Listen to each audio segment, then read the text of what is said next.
এই বজাৰৰ পৰা কচ মাছ আনিলোঁ আৰু এই শাক তুলি পেলাই ৰেডি ইণ্ডিভিজুৱেল শাক বইলিঙৰ কাৰণে ৰেডি বনাবৰ কাৰণে।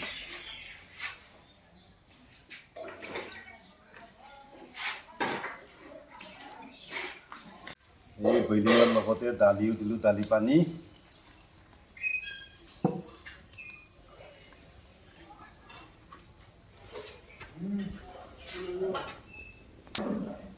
এই মাছৰ ডিম বইলিঙত ডাঙৰ ডাঙৰ পিচ মাছ, কচ মাছ, এইটো পূৰা দিলোঁ কচ মাছ বইলিঙত।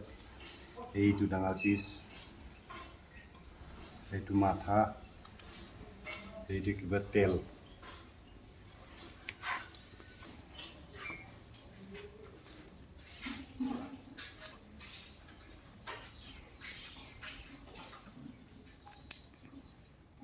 Guys, good morning.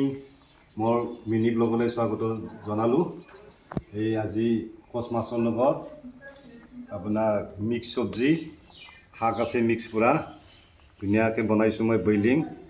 আজি খাই কিন্তু ভাল লাগিব চব্জিটো। এইটো ডাঙৰ পিচ একদম পূৰা বইলিং কৰি আছোঁ মাছ, পূৰা বইলিং উতলি আছে।